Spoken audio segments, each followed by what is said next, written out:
इस कक्षा को प्रारंभ किया जाए। ओम भूर्भुवः स्वाहा तत्सवितुर्वरेण्यं भर्गो देवस्य धीमहि धियो यो नः प्रचोदयात्।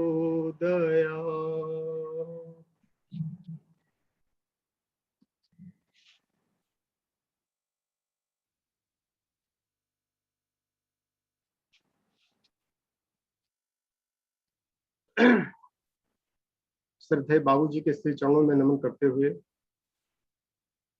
इस कक्षा में उपस्थित सभी स्नेही स्वजनों साथियों को नमन वंदन और इस कक्षा में आप सबका अभिनंदन। आज का विषय है गायत्री हृदयम। थोड़ा सा विषय कड़ा है, लेकिन प्रयास किया जाए इसको मिलजुल करके एक बार फिर समझने का, क्योंकि ये मनोमय कोश की साधना है और मनोमय कोश और विज्ञानमय कोश के लिए विशेष रूप से ये हितकारी है। हम लोगों को इस पेशे से होकर चलना ही पड़ता है। शुरुआत हम करते हैं गायत्री मंत्र से। हम लोगों ने प्रारंभ किया। एक प्रारंभिक स्तर का साधक गायत्री मंत्र का जप करना शुरू करता है। उसको नहीं पता होता है कि गायत्री मंत्र के अर्थ भी होते हैं। जब से कुछ फायदा लेने का प्रयास करता है, धीरे धीरे जब साधना आगे बढ़ती है साधक की, तो मंत्र जानने का भी प्रयास करता है। जब उसको पता चलता है इसका कुछ अर्थ भी होता है, तो उसका अर्थ उसको समझ में ये आता है, बताया जाता है प्रारंभिक स्तर पर कि उस परमात्मा से जो सृष्टि का संचालन कर रहा है, उससे हम और कुछ न मांगे, सिर्फ सद्बुद्धि मांगे, सद्बुद्धि की प्रार्थना करें। हे परमात्मा, हमको सद्बुद्धि दो। और सद्बुद्धि अगर मिल जाएगी तो सारी चीजें स्वतः मिलने लगेंगी। साधक थोड़ा सा और आगे बढ़ता है, फिर उसका चेतना कुछ परिष्कृत होने लगती है, तो उसको कुछ और भूख बढ़ती है। उस समय उसको गायत्री मंत्र के शब्दों के अर्थ में आने लगता है, उतरने लगता है। उस प्राण स्वरूप, दुखनाशक, सुख स्वरूप, श्रेष्ठ, तेजस्वी परमात्मा को हम अपने अंतःकरण में धारण करें, वो परमात्मा हमारी बुद्धियों को सन्मार्ग पर प्रेरित करे। फिर इसके शब्दों में वो चिंतन प्रारंभ कर देता है, और चिंतन जैसे जैसे उसका बढ़ने लगता है, तो शब्दों की मीनिंग उसके जीवन में उतरने लगती है। वो महसूस करने लगता है कि हाँ, दुख का नाश भी हो रहा है, सुख भी बढ़ रहा है, प्रसन्नता भी बढ़ रही है, स्वास्थ्य भी बढ़ रहा है, गुण का विकास हो रहा है। ये धीरे धीरे करके उसकी श्रद्धा और बढ़ने लगती है। चेतना जब थोड़ा सा और परिष्कृत होती है, तो फिर और जानने का प्रयास करता है साधक। उसके बाद वो फिर आचरण संहिताओं में उतरने लगता है कि इन अच्छाइयों को हमारे आचरण में भी दिखने लगे। तो गायत्री स्मृति की तरफ बढ़ता है कि गायत्री मंत्र में 24 अक्षर होते हैं, 24 अक्षरों के अर्थ क्या निकाले जाए। तो 24 अक्षरों को वो आत्मसात करने का प्रयास करता है। फिर थोड़ा सा और चेतना परिष्कृत होती है जब आचरण में उतरने लगती है गायत्री, क्योंकि प्राण शक्ति है, ब्राह्मी शक्ति है। और एक कदम आगे बढ़ता है, फिर गायत्री मंत्र का अर्थ उसको गायत्री रामायण में खोजने लगता है।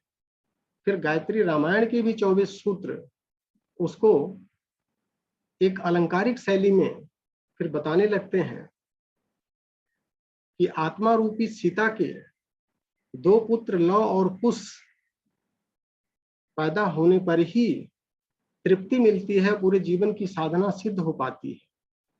तो लव क्या है और कुश क्या है? मतलब ज्ञान और कर्म की उत्पत्ति जब आत्मा के स्वरूप में आती है, तभी आनंद की प्राप्ति होती है।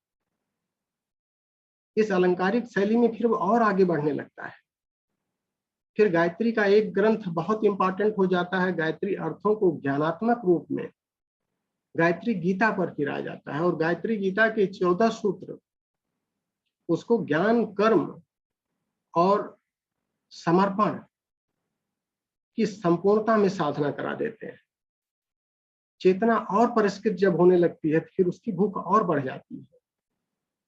फिर ज्ञान, कर्म और भक्ति की त्रिवेणी में जब स्नान करने लगता है, तो फिर वो उपनिषद की तरफ बढ़ जाता है। तो गायत्री उपनिषद में फिर उसको खोजने पर मिलता है कि वेदास छंदांश शब्दुर्वरेण्यम, वेदों और छंदों के माध्यम से, अनुभव जन्म ज्ञान के माध्यम से हम सविता का वर्णन करें। और सविता का वर्णन करने से भरत जागृत होगा तो हमारे संसाधनों में वृद्धि हो जाएगी, चाहे भौतिक समृद्धियां हों, चाहे आत्मिक विभूतियां हों। ये दोनों जब मिलने लगती हैं तो भर का उदय होने लगता है। फिर उसको प्रेरणा मिलती है। तो कर्माण धियस्तत्ते प्रवीण प्रचोदयात सविता याभिरिति, उस सूत्र में जाता है वो, तो उसके कर्म में उत्कृष्टता आने लगती है। तो गायत्री उपनिषद से अर्थ और प्रगाढ़ता में चला जाता है। और जब साधक उससे आगे की यात्रा करना चाहता है कि हम अब अपने अंतःकरण को भी पूरी तरह से परिष्कृत कर लें और विज्ञानमय कोष में प्रवेश करें ताकि आनंद की तरफ हम बढ़ सकें, तो विज्ञानमय कोष में साधक को फिर गायत्री मंत्र का एक दूसरा अर्थ बड़े अलंकारिक शैली में, और यह भी उपनिषद है, इसको गायत्री हृदय बोलते हैं। तो गायत्री हृदय में है क्या? ब्रह्म ज्ञानियों में सर्वश्रेष्ठ महर्षि याज्ञवल्क्य सर्वश्रेष्ठ ब्रह्म ज्ञानी माने जाते। वो प्रश्न इस ब्रह्म ज्ञान के संबंध में पूछते हैं ब्रह्मा जी से स्वतः, कि ब्रह्मा जी ही जो हेड ऑफ डिपार्टमेंट हैं इस ब्रह्म ज्ञान की, उन्हीं से साक्षात्कार किया जाए और उन्हीं से प्रश्न पूछा जाए। तो महर्षि याज्ञवल्क्य और ब्रह्मा जी के बीच में जो गायत्री को लेकर के संवाद होता है, वही गायत्री का हृदय है। और साधक को आवश्यकता उच्च स्तरीय साधना में गायत्री हृदय की पड़ जाती है। तो आज हम लोग गायत्री हृदय के माध्यम से गायत्री मंत्र के अर्थ को समझने का प्रयास करेंगे, ताकि चेतना को पराकाष्ठा पर परिष्कृत करने में हम सबको सहयोग मिले, और इसके माध्यम से फिर हम लोग पंचकोश की साधना करें। तो इसी तरह से जो साधक अभी जुड़े हैं, शुरू में जुड़े हैं, 4-6 महीना साल भर के अंदर जुड़े हैं, तो उनको भी धीरे धीरे करके एक एक स्टेप आगे बढ़ना पड़ेगा।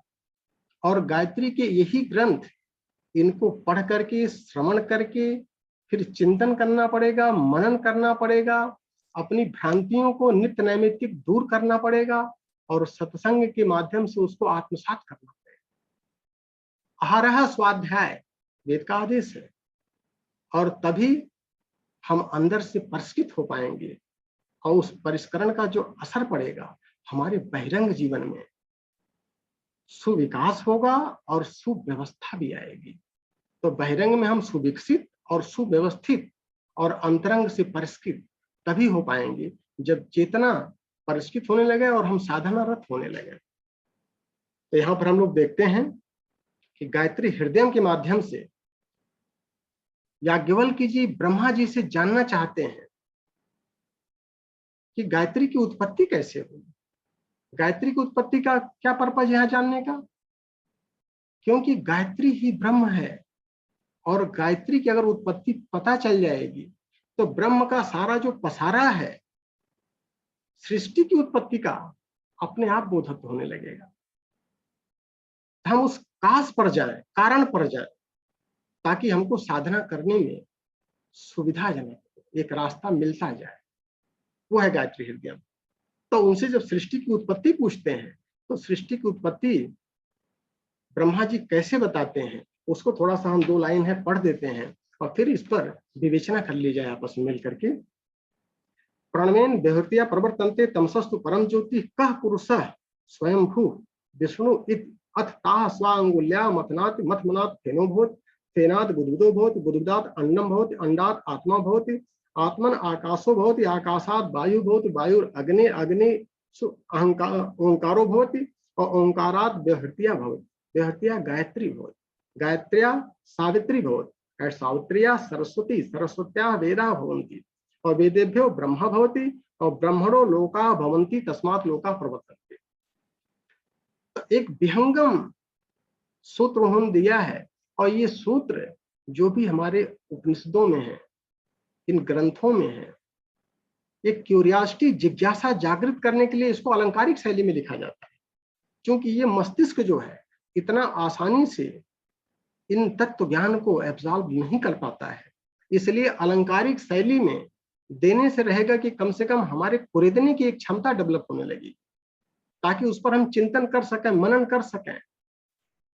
और चिंतन मनन कंटिन्यूअस जरूरी है कि इसका क्या मतलब निकलता है, इसका अर्थ क्या निकलता है, और उसके अर्थ को जब हम यथार्थ में जानने लगेंगे, वही तत्व ज्ञान है, और उसी तत्व ज्ञान के माध्यम से हम आत्मज्ञान और ब्रह्म ज्ञान की तरफ बढ़ सकते हैं, और यही आत्मविद्या है।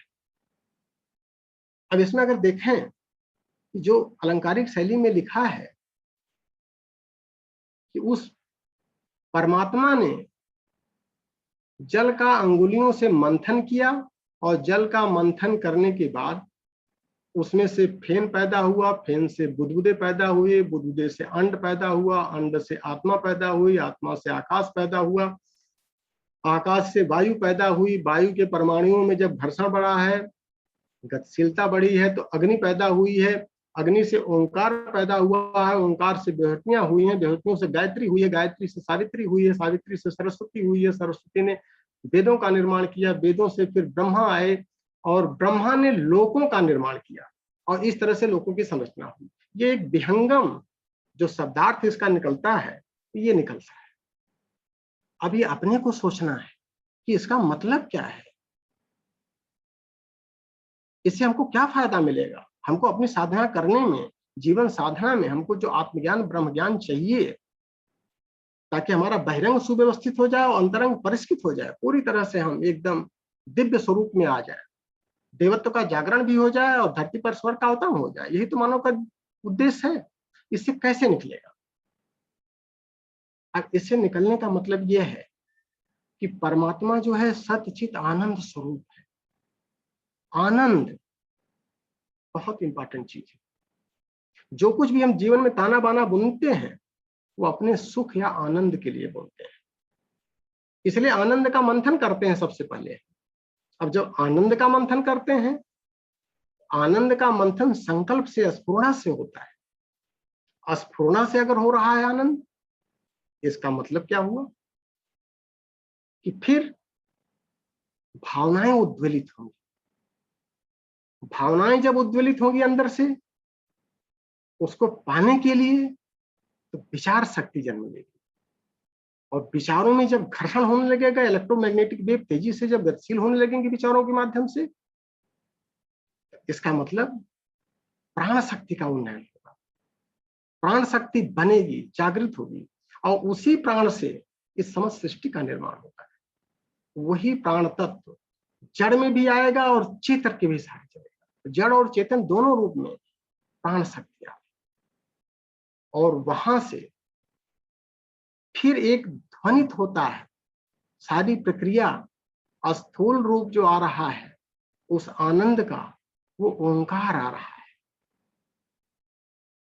और इसको अगर हम दूसरे शैली में बात करना शुरू करें, तो वो जो परमात्मा है, परमेश्वर है, स्वयंभू है, वो आनंद का स्वरूप है।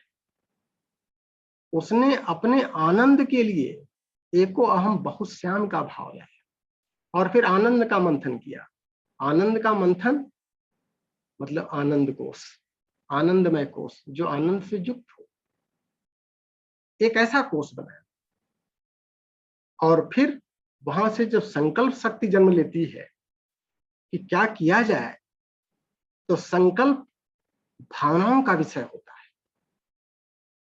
फिर हमारा वहां से विज्ञानमय कोश जन्म लेता है, और विज्ञानमय कोश फिर जब आगे बढ़ता है, विचारों की दुनिया जब आती है, और विचारों में बहुत तेजी से गतिशीलता आती है, मनोमय कोश जन्म लेता है और उस गतिशीलता के उपरांत प्राणमय कोश आ रहा है और प्राणमय कोश के बाद फिर स्थूल रूप में आ रहा है अन्नमय कोश। तो उत्पत्ति हमारी आनंद से ही सारी हो रही है। इस सृष्टि की उत्पत्ति आनंद से हुई है, सृष्टि आनंद में है और आनंद में ही विलीन होगी।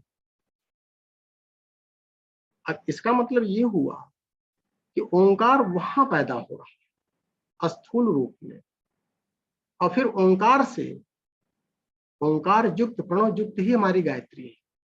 ओम से भूर्भुवः स्वः व्यवृत्तियां पैदा हुई। अब ये अगर ओंकार पैदा हुआ, ये 5 कोष जन्म ले लिए, तो 5 कोषों का कार्य व्यापार कहाँ करेंगे? कुछ एरिया तो डिसाइड करना पड़ेगा। ये ओंकार कहाँ काम करेगा, इसका क्या क्षेत्र होगा, एरिया क्या होगी, इसका फील्ड डिसाइड किया गया। भूलोक, भुवलोक, स्वलोक, तीनों लोकों में ये प्रसार करेगा और तीनों लोकों में ओंकार व्याप्त है। परमात्मा तीनों लोकों में व्याप्त है। अब ओंकार से ही व्यवृत्तियां पैदा हो रही हैं, व्यवृत्तियों से ही तत्सवितुर्वरेण्यं भर्गो देवस्य धीमहि धियो यो न प्रचोदयात्, गायत्री पैदा हो, कारण शक्ति। और गायत्री का सूक्ष्म स्वरूप अगर आता है तो वो सावित्री शक्ति है, और सावित्री सूक्ष्म फिर स्थूल को पैदा कर रही है, वो सरस्वती शक्ति आ गई। और सरस्वती आती है तो ज्ञान को पैदा कर रही है, वेद को, और उस वेदों का उसके माध्यम से ब्रह्मा एक इंजीनियर की तरह से आकर के इसके माध्यम से लोगों का निर्माण करेंगे। तत्वों का निर्माण ब्रह्मा जी नहीं किए हैं, लोगों का निर्माण किए हैं एक इंजीनियर की हैसियत से। अब लोगों का निर्माण वहां से हुआ है। अब फिर आता है स्थूल। इसका मतलब कि सारी चीजें पहले कारण स्वरूप में जन्म लेती हैं, फिर सूक्ष्म रूप में जन्म लेती हैं, फिर स्थूल रूप में आती हैं। और इसी के सहारे जब हम उल्टा चलना शुरू कर देंगे, हमारी साधना स्थूल से जा रही है, स्थूल से सूक्ष्म हो रहे हैं, सूक्ष्म से कारण में जा रहे हैं, और कारण से उसी ओंकार के सहारे कारण ओंकार को छोड़ करके फिर आगे बढ़ जाएगा, तो आत्मबोध, परमात्म बोध, ब्रह्म बोध सब कुछ मिल जाएगा। तो ओंकार के माध्यम से हम स्थूल की जर्नी करें, सूक्ष्म की जर्नी करें, और कारण की भी जर्नी करना पड़ेगा। उसके बाद ओंकार का सहारा छोड़ना पड़ेगा, और यही साधना हम लोगों का है। इसलिए कहा जाता है कि ओंकार को धनुष मान लीजिए और जीवात्मा जो हमारे अंदर है इसको बाण मान लीजिए, और ब्रह्म को लक्ष्य मान लीजिए। तो उसी धनुष की प्रत्यंचा के सहारे, ओंकार के सहारे फिर बाण को आगे बढ़ना पड़ेगा, और धनुष को भी छोड़ करके आगे जाकर के परमात्मा में समावेशित होना पड़ेगा। इसका मतलब वो परम ज्योति है। परम ज्योति चेतना, ज्ञानात्मक चेतना है, और ज्ञानात्मक चेतना का संबंध, जहां पर ज्ञानात्मक चेतना है वहां पर अज्ञानता रूपी अंधकार नहीं रह सकता है। और ये परम ज्योति जो ज्ञान का स्रोत है, स्वरूप है, ये तम को नहीं टच कर रहा है। यहां पर शैली दूसरी बदल जाती है। अगर प्रकाश है, हिरण्यमय गर्भ है, चमकीला प्रकाश है जिसके सहारे ये सृष्टि बनी है, तो वहां पर तम नहीं रहेगा। फिर रहेगा क्या? ये सत और रज को स्पर्श करती है। इसका मतलब कि हमको अगर अपनी सात्विक प्रवृत्तियां हम डेवलप कर लें तो अंतःकरण हमारा परिष्कृत होने लगेगा, और रज को चूंकि ये परम चेतना स्पर्श करती है इन सूत्रों के हिसाब से, तो जब अंतःकरण हमारा परिष्कृत हो जाएगा, पवित्र हो जाएगा, तो बहिरंग जो है स्वतः से विस्तृत होने लगेगा। वो सारी चीजें बहिरंग में अगर आत्मिक विभूतियां आ जाती हैं तो भौतिक संपत्तियां उसके पीछे पीछे उड़ने लगती हैं, और यही है इसका टोटल रहस्य। तो हम लोगों को स्थूल के सहारे, इसी ओंकार के सहारे गायत्री की साधना करके पंचकोशों के माध्यम से और फिर आनंदमय कोश को पार करना पड़ेगा, उल्टा चलना पड़ेगा। क्योंकि हम उल्टे में हैं, अभी स्थूल में ही जी रहे हैं। और अपने भौतिक जीवन में अगर हम देखें तो जब भी कोई चीज हम कारण शरीर से शुरू करते हैं तो उसमें सफलता स्वतः मिलने लगती है। जो पिछले 3-4 साल में जब से साधना हम कर रहे हैं तो सफलता सुनिश्चित हो रही है, चाहे आंतरिक हो चाहे बहिरंग की। दूर दृष्टि रखना पड़ता है कि आखिर इसका परिणाम क्या होगा। हम कहीं स्वार्थ की परख होकर के कोई साधना नहीं कर रहे हैं। ये इसका निचोड़ है टोटल।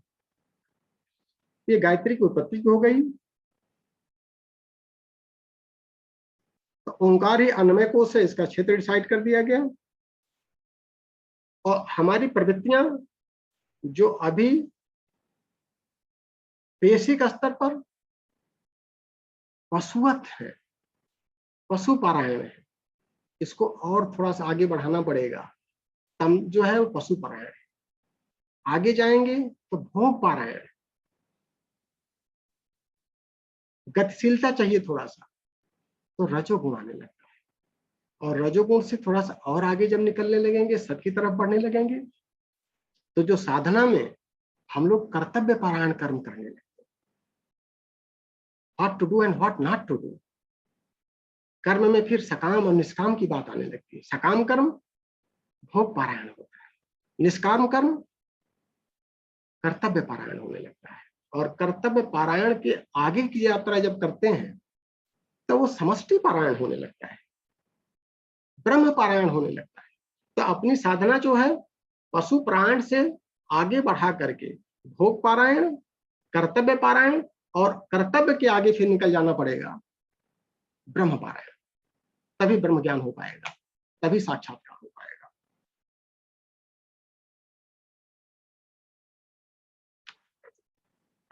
अब अगर हम दूसरे मंत्र पर चलते हैं, टोटल 25 मंत्र हैं ये, और 25 मंत्र में 9 पेज पर है। और गायत्री महाविज्ञान का जो संयुक्त संस्करण है ये हमारे पास है, हम दिखा भी देते हैं जो नए साधक हैं।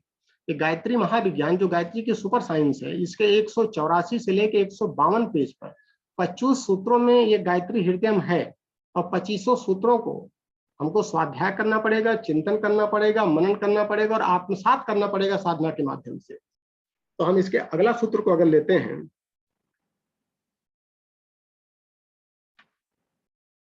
तो मंत्र का अर्थ थोड़ा सा ले लें। अब इस मंत्र का अर्थ क्या है जो स्टार्टिंग में डिस्कस किया गया था।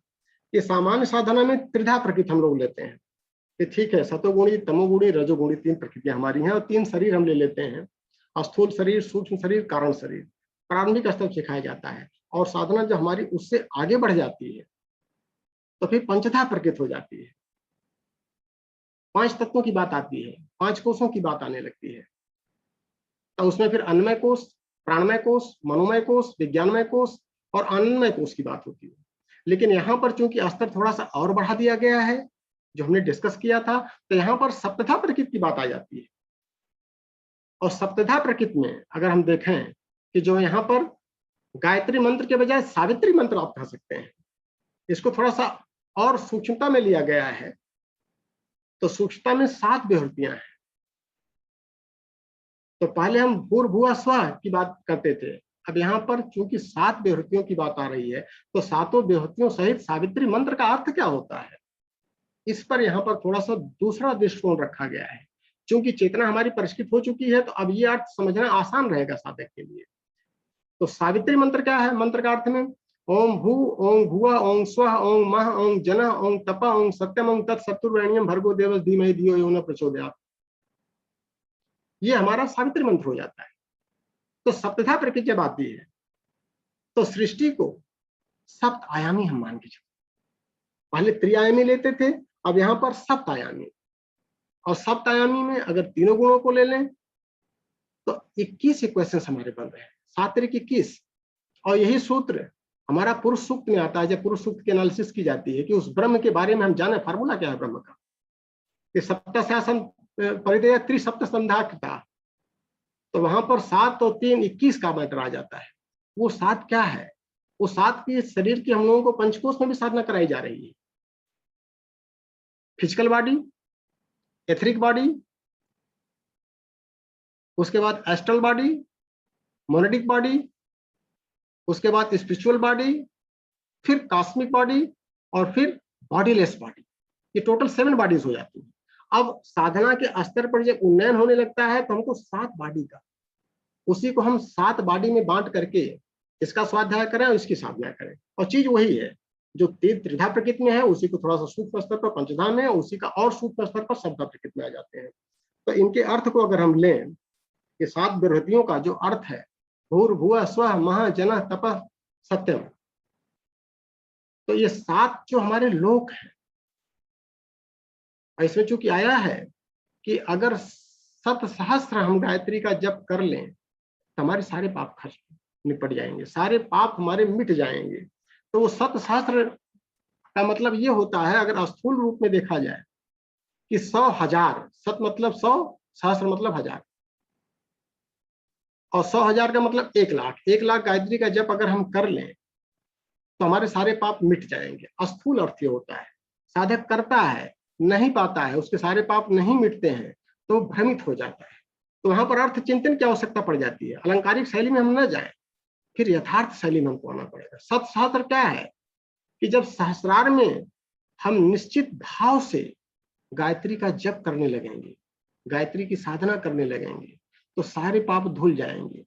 वो सत्सहस्त्र सहस्रार तक पहुंचने के लिए हमको 7 लोकों को जाना पड़ेगा। 7 लोकों को पार करने के बाद सहस्रार आएगा। तो ये भूर्भुवः स्वः महा जनः तपः सत्यम, सत्यम लोक तक हम कैसे कैसे पहुंचे? इसका मतलब हमको ये 7 चक्रों की भी साधना करना पड़ेगा, और 7 चक्रों की साधना यही हमारा कुंडलिनी जागरण है। तो पहले हम 7 चक्रों का अर्थ समझें कि अर्थ है क्या। तो 7 चक्रों में अगर हम भू को लें, भू का क्या मतलब बनता है? भू का मतलब हमारा मूलाधार से है। अगर हम गायत्री हृदय की साधना कर रहे हैं तो मूलाधार में अगर हमारी चेतना पदार्थ में ही सीमित है, शरीर भाव तक ही सीमित है, तो हम शरीर भाव को भी परिष्कृत करें। और अगर हम उसको और वाइडर स्केल में लें तो इस विश्व ब्रह्मांड की जितनी पदार्थगत चीजें हैं, जितने भी आकाशीय पिंड हैं, हम अपने शरीर को वहां तक क्यों न विकास करें कि हम ही चंद्रमा है, हम ही सूर्य हैं, हम ही बृहस्पति हैं, हम ही ये हैं, हम ही वो सारे तारे हैं। अपना विकास करना पड़ेगा, तभी प्राण का उन्नयन हो पाएगा। और मूलाधार से आगे की यात्रा हमारी तभी हो पाएगी। तो शरीर को भी स्वस्थ रखना है और अपने शरीर को भाव को आगे बढ़ाना है, क्योंकि स्वार्थ से हमको परमार्थ की यात्रा करनी है। अब उसके बाद हम भुआ में अगर आते हैं तो मूलाधार के बाद हमारा आता है स्वाधिष्ठान चक्र। स्वाधिष्ठान चक्र जो है ये विचार लोक का है, और पहले में पृथ्वी तत्व की प्रधानता थी, इसमें जल तत्व की प्रधानता है, और जल से हमारी तन्मात्राएं बनी है। तो पदार्थों के जो सूक्ष्म गुण है हमारे पंचभूतों की साधना तो हमने यहाँ कर लिया मूलाधार में। अब यहाँ पर आकर के हम भुआ लोक में जो विचारों का लोक है, तो हमको विचारों को परिष्कृत करना पड़ेगा और सूक्ष्मता में साधना करनी पड़ेगी, और परिष्कृत विचार से ही फिर हम आगे की यात्रा कर पाएंगे। तो भुआ लोक को मतलब विचार लोक हो गया। उसके बाद स्वलोक आता है, वो भावना का लोक है, मणिपुर क्षेत्र है। और भावना के लोक में अगर हम जाएं तो वहां पर भावना की अग्नि, उसकी साधना करनी पड़ेगी, और हमारे विभिन्न कोषों में जो दबी हुई अग्नियां हैं उनको प्रज्वलित करना पड़ेगा। 5 कोषों में जो अग्नियां हमारी दबी हैं, प्राणाग्नि, जीवाग्नि, योगाग्नि, आत्माग्नि और ब्रह्माग्नि, उसके लाभ मिलने लगेंगे। उसके बाद अगर हम आगे जाते हैं तो चौथा लोक महालोक हो जाता है, अनाहत लोक। अनाहत लोक क्या है? मान्यताओं का लोक है। हमने अपनी जो मान्यताएं बना के रखी है, हम शरीर हैं, हम इंजीनियर हैं, हम कलेक्टर हैं, हम कमिश्नर हैं, हम संत हैं, हम ब्राह्मण हैं, हम महंत हैं, इन सब लोगों को, इन सब मान्यताओं को परिष्कृत करना पड़ेगा। और ब्रह्म ने पैदा किया, ब्रह्म के ही भाव में आना पड़ेगा, क्योंकि ब्रह्म का साक्षात्कार होता है। तो मान्यताओं को धीरे धीरे करके हम परिष्कृत करें तो महालोक की साधना हो जाएगी, जो भावना का क्षेत्र है। उसके बाद जब साधक और ऊंचे स्तर पर पहुंचता है तो जनालोक में आता है। और जनालोक क्या है? अगर हम पदार्थों में आते हैं तो सबसे नीचे पृथ्वी, दूसरे नंबर पर जल, तीसरे नंबर पर अग्नि, चौथे नंबर पर वायु आ जाती है महालोक में। और जनालोक में आकाश तत्व आता है, और आकाश से मन बुद्धि चित्त अहंकार बना है। तो मन बुद्धि चित्त अहंकार पर अगर हम परिशोधन करने लगेंगे तो हमारे विचार सम्यक होने लगेंगे, हमारे भाव सम्यक होने लगेंगे। समष्टि का भाव आने लगेगा वहां पर। फिर हम महान आत्मा के स्वरूप में आने लगेंगे, महात्मा का भाव पैदा होने लगेगा। तो जब सम्यक दृष्टिकोण आने लगेगा, बुद्ध की यही तो साधना थी, सम्यक दृष्टिकोण रखिए और सम्यक दृष्टि से ही हम परिशोधन कर पाएंगे। तो महात्मा कैसे बनते हैं? कृष्ण ने कहा गीता में, बहु नाम जन्मनाम अन्ते।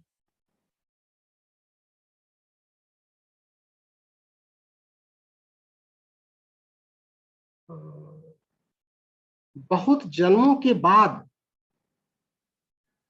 ज्ञान पैदा होता है। बहु नाम जन्मनाम अन्ते ज्ञानवान माम प्रपद्यते और वासुदेवम सर्वमेति स महात्मा सुदुर्लभ है।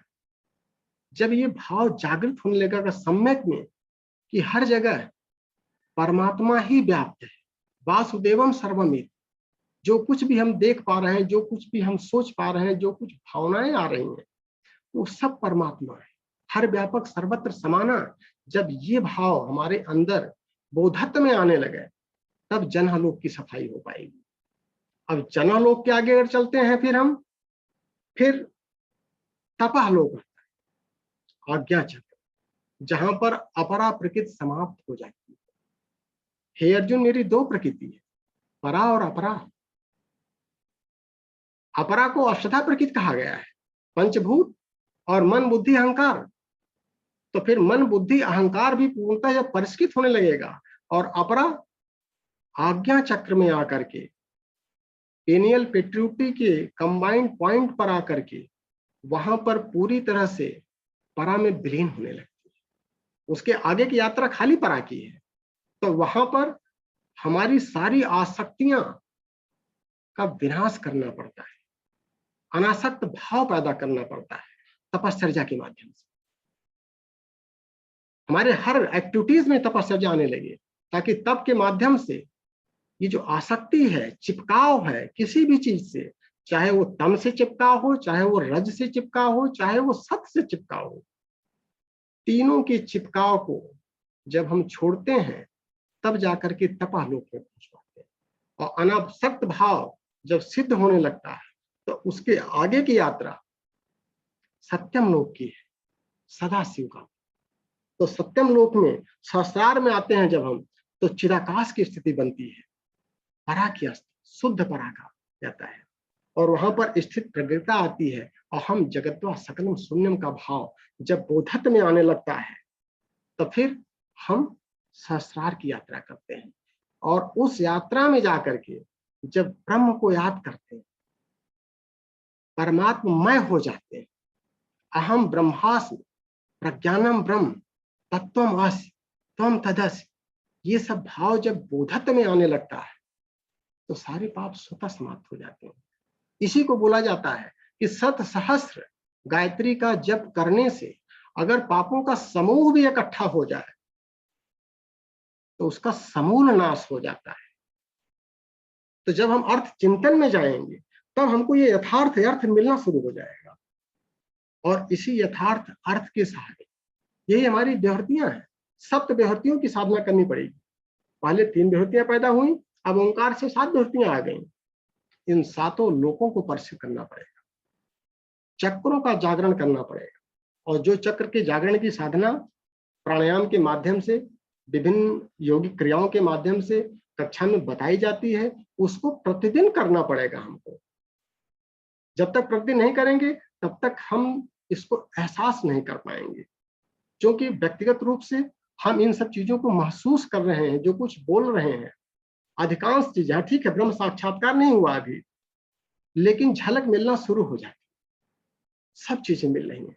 जो कुछ भी संकल्प में आता है, चाहे बहिरंग के लिए आ रहा हो, चाहे अंतरंग के लिए आ रहा हो, आनंद के साथ उसकी उपलब्धि होती जा रही है, और फिर सारी इच्छाएं समाप्त होने लगती हैं।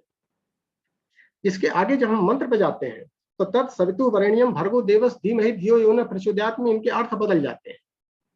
अब अर्थ चेतनात्मक हो जाते हैं, दूसरे अर्थ की साधना करनी पड़ती है। तो तत् तेजस्विता के लिए है। तेजस्विता क्या आती है?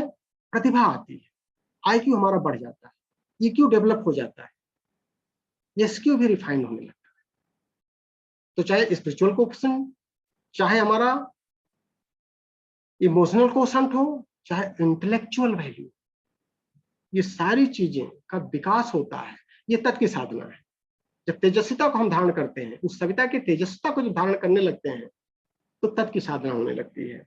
सवितु, सवितु का मतलब यहाँ क्या है? उष्णता से, गतिशीलता से प्रेरणा हमको मिलने लगती है, अंदर से प्रेरणा जागृत होने लगती है।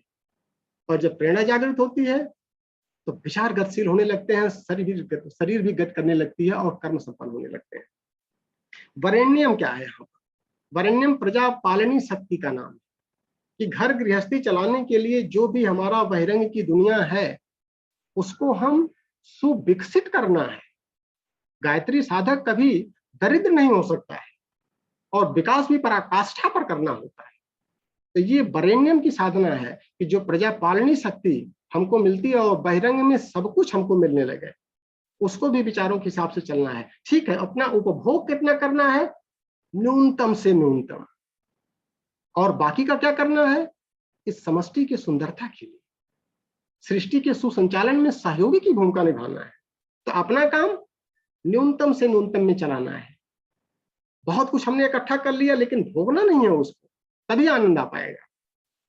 और भर्गो दैवी गुण, यहां पर भर्गो देवत्व का जो गुण है, विवेक हो गया, संतुलन हो गया, तितिक्षा हो गई, संयम हो गया, अनुशासन हो गया। जो देवताओं को हम विभिन्न देवताओं की पूजा करते हैं वो इसी की उपासना करनी है, इसको आत्मसात करना है, अपने आचरण में समाहित करना है। और फिर देवस मतलब परमात्मा, परम चेतना, सविता है, उसकी उपासना कैसे करें? सर्वधर्मान परित्यज्य माम एकम शरणं व्रज। जब ये भाव हमारे आने लगे अंदर, तस्मात् सर्व कालेषु माम अनुस्मर युद्ध च, तब देवस्व की साधना होने लगेगी। सभी कालों में मुझको याद करो।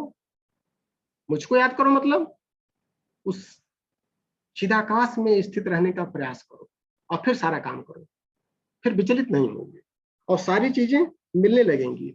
और इन पांचों दिव्यताओं के साथ में जब हमारी धारणा शक्ति प्रगाढ़ होती है, प्रबल होती है और विवेक सम्मत हम जब ब्रह्म पारायण की साधना करने लगते हैं तो गायत्री साधना चरितार्थ होने लगेगी, फिर फलीभूत होने लगेगी, फिर जो कुछ भी इसने लिखा है सब चीजें मिलने लगेगी। लेकिन ब्रह्म पारायण तक पहुंचना पड़ेगा। पशु पारायण प्रवृत्तियों को, भोग पारायण प्रवृत्तियों को आगे बढ़ करके कर्तव्य पारायण का बोध है, फिर ब्रह्म पारायण का बोध, ताकि सृष्टि के संचालन में हम सहयोगी की भूमिका निभा सकें।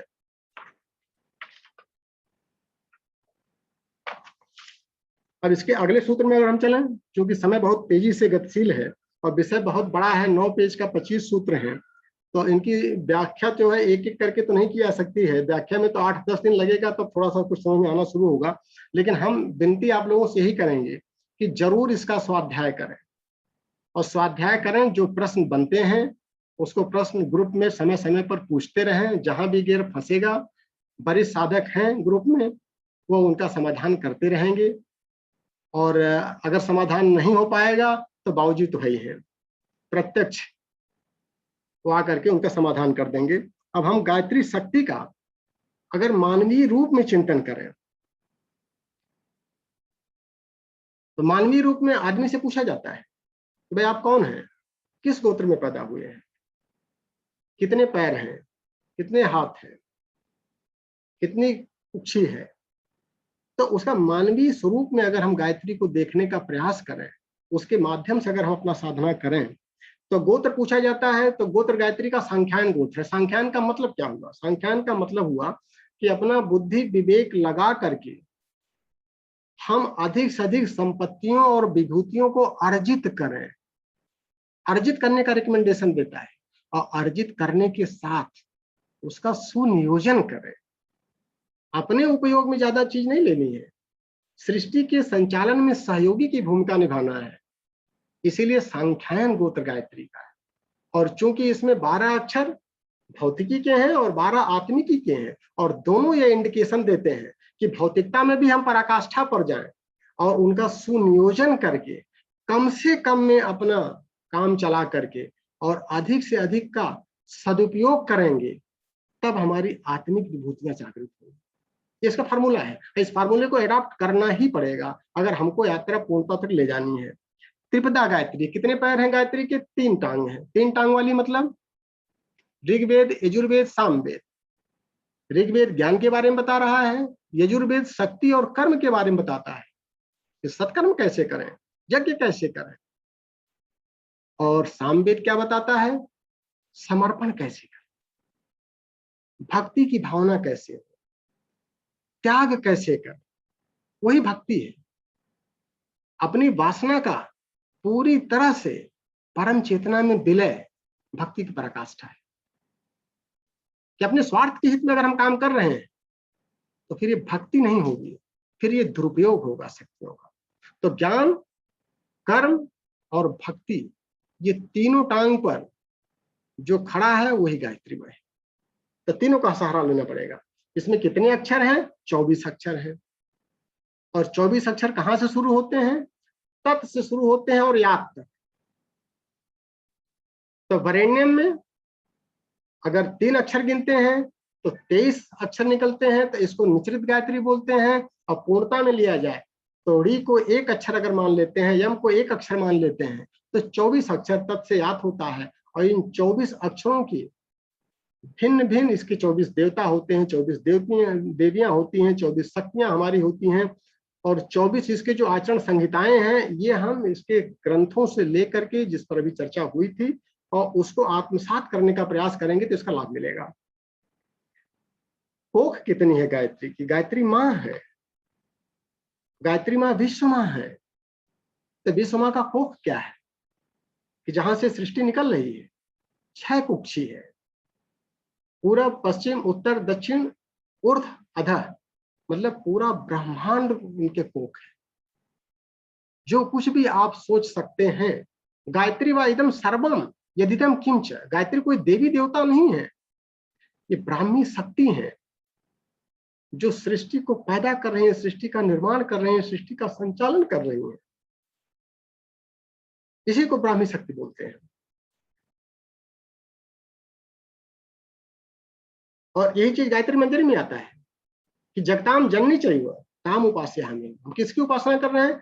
जो जगत की माँ है, जिनके अंदर ये पूरी सृष्टि समष्टि जिनके कोख में समाई हुई है। हम उस स्वरूप में जाएं, एक मूर्ति तक सीमित न रखें अपने विचारों को, भावनाओं को। कितने शीर्ष हैं इनके? 5 शीर्ष की बात आई है। कौन कौन शीर्ष हैं? व्याकरण है, शिक्षा है, कल्प है, निरुक्त है, ज्योतिष है। ये 5 वेदांग है हमारे। वेदों का चूंकि हम अध्ययन कर रहे हैं तो इन 5 के बारे में जानना चाहिए हमको कि व्याकरण क्या है, शिक्षा क्या है, कल्प क्या है, निरुक्त क्या है। एक ही चीज के कई अर्थ निकलते हैं। स्थूल का अर्थ कुछ और है, सूक्ष्म का अर्थ कुछ और है, कारण का कुछ और अर्थ है। और इन्हीं अर्थों के सहारे हम चिंतन को परिचित करते हैं और आगे की साधना करते हैं। और अगर छंद को ले लिया जो गायत्री के शरीर है तो टोटल 6 हो जाते हैं। तो गायत्री के शरीर 6 है और 5 जो ये वेद के वेदांग है, वेदों के 5 अंग हैं, यही उनका शीर्ष है। लक्षण क्या है? गायत्री किसके अंदर समाहित है? गायत्री किस पर प्रसन्न है? कैसे पता चले कि आप गायत्री साधक है? अगर आपकी मीमांसा शक्ति बढ़ जाती है, तर्क शक्ति, विचार शक्ति, इसके अंदर अगर परिवर्तन आ रहा है, सोचने की जो हमारी दृष्टिकोण है, शैली है, अगर उसमें परिवर्तन आ गया, इसका मतलब कि मीमांसक स्तर पर हम गायत्री के साधक बन गए। और चेष्टा क्या है? गायत्री की जिज्ञासा अथर्ववेद है। चेष्टा जिज्ञासा को कहते हैं। अथर्ववेद क्या कहता है?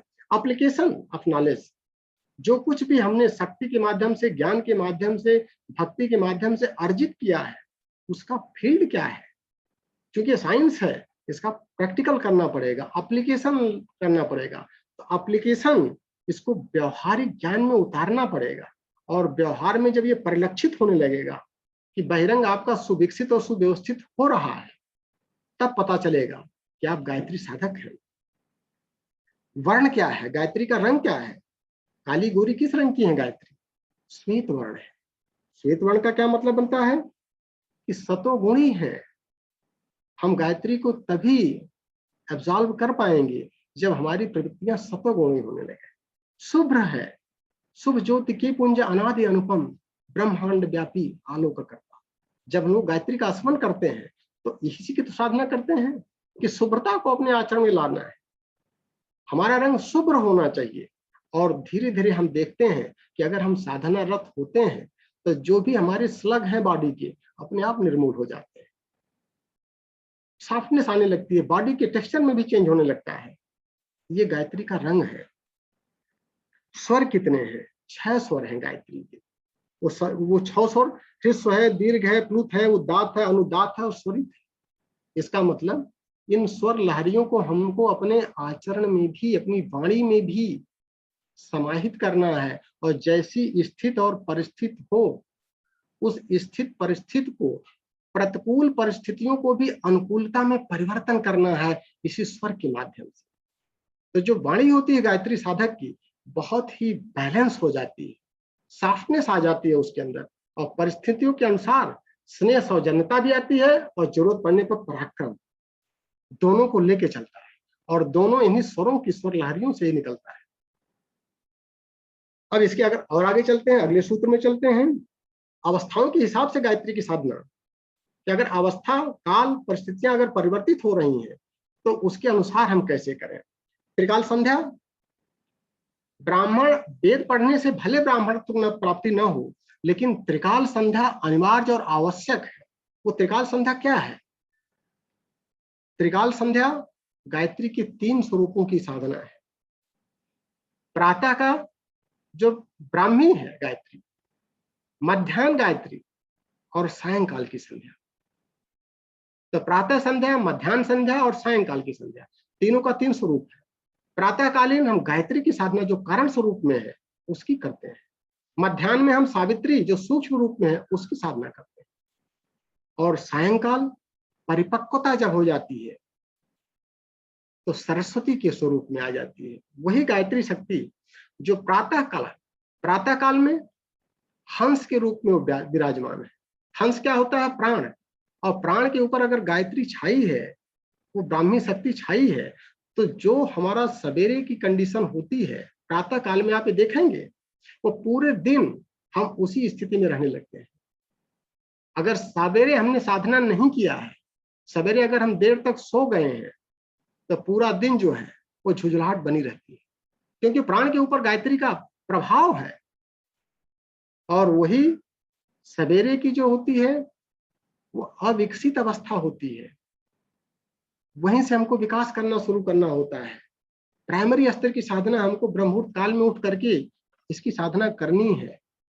और अगर हम प्रोफेशन में ऐसे फंसे हैं कि जहां ब्रह्ममुहूर्त काल में उठने में दिक्कत है, रात में सर्विस कर रहे हैं, तो ये भाव लें कि जब उठें तभी सवेरा, उस वहां से शुरुआत करते हैं।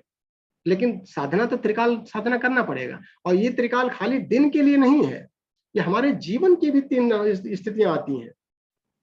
बचपना आता है, युवावस्था आती है और वृद्धावस्था आती है। ये भी गायत्री की 3 अवस्थाएं हैं। तो युवा में हमारे अंदर गतिशीलता होती है, चंचलता होती है, प्राण की परखता होती है। और थोड़ा सा और अगर हम यंग एज में आते हैं, थोड़ा सा और हमारा विकास होता है, विकसित अवस्था में आते हैं, तो उस समय ऊर्जा का स्तर बढ़ जाता है। ऊर्जा का स्तर बढ़ जाता है तो तीव्रता से सारे काम होने लगते हैं।